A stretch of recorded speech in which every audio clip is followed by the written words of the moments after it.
Lubog po ba kayo sa utang or kaya matumal ang inyong negosyo? Gawin niyo po ito mga bossing basta umaga. Tapos nasa mood ka. Pero pag wala ka sa mood, tinatamad ka, huwag pipilitin ng sarili dahil maaaring maging effect din po ito. Kailangan nasa mood po kayo kapag gumagawa ka ng ganito. Ang gagawin niyo lamang ito, kumuha ka ng isang buong bawang, pagkatapos anuhin nyo po siya, wawatak-watakin nyo po siya. Pwedeng, wala naman bilang kung halimbawa 3, 5, or 7 or kaya isang piraso lang pwede rin naman po mga bossing. Ilagay nyo to sa bawat sulok ng inyong tahanan, sa bawat sulok.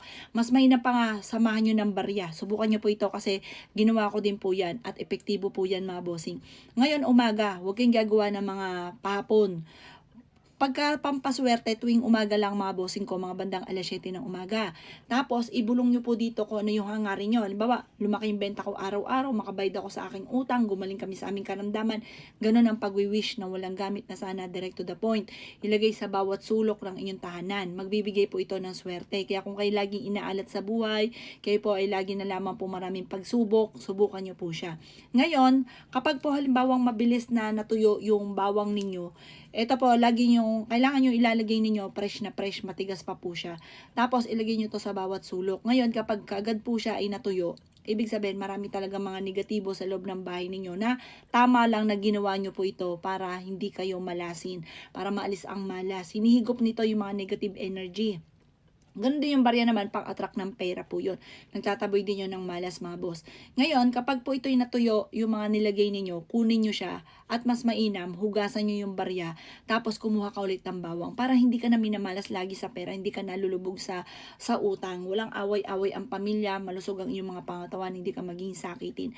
Ganon ang dapat ninyong gawin mga bossing ko na walang gamit na sana, direct to the point kapag ikaw ay nag-wish. Ang pag-wish ito, sabi nyo, magkaroon ako maraming pera, kailanman din ako maubusan ng pera, maraming pera dumating sa akin. Ganon ang pag-wish mga bossing. Pagkatapos mga bossing ko, mas mainam. Basta bago nyo to gawin, bago nyo to ilagay sa bawat sulok ng inyong tahanan, maging sa inyong negosyo, mag-wish ka po muna kung ano yung gusto nyong maganap. Huwag kang gagamit na sana kapag nag-wish po kayo. Kailangan, ikaw po ay direct to the point ang pag-wish. Sabi nyo po, gusto ko magkaroon ng maraming pera, gusto ko na lumaki yung benta ko araw-araw, gusto ko na maging matagumpay ako sa buhay, gusto ko na maalis lahat ang malas ko, ganon po mga bossing. Tapos, ilagay nyo na siya sa bawat sulok. Kapag kayo nag-wish, harap ka sa gawing silangan, 7 or 8 sa silangan lagi. Kailangan alam ninyo kung saan yung silangan ninyo, baka hindi nyo pa po alam, ganito lamang. 7 ng umaga, lumabas ka ng bahay. Kaya ka lalabas, hindi doon ka mag-wish sa labas. Doon ka mag-wish lang sa loob, haharap ka lang sa silangan para alam mo lang yung silangan. 7 ng umaga, kung nasan yung araw, nandun ang silangan. At matik ng silangan, katapat nun kanluran. Tapos yung halimbawa, ito silangan ninyo, tapos ito yung kanluran. Tapos ito, timog po yan, matik po yan. Tapos ito naman sa likod nito, mga bossing ko, matik po yan, hilaga. Ganun lamang pong kadali. Pasok ka sa loob ng bahay, tapos sabay mag-wish ka mga boss. Hindi ka sa labas mag-wish. Aalamin mo lamang kung nasan yung silangan po ninyo. Huwag kang magkakamali. Sa silangan, nandun lahat ang swerte mga boss. Kaya kung gusto mo lagi kang maging maswerte, sa silangan ka lagi mag-wish. O paano mga bossing? Good luck po sa iyo po lahat.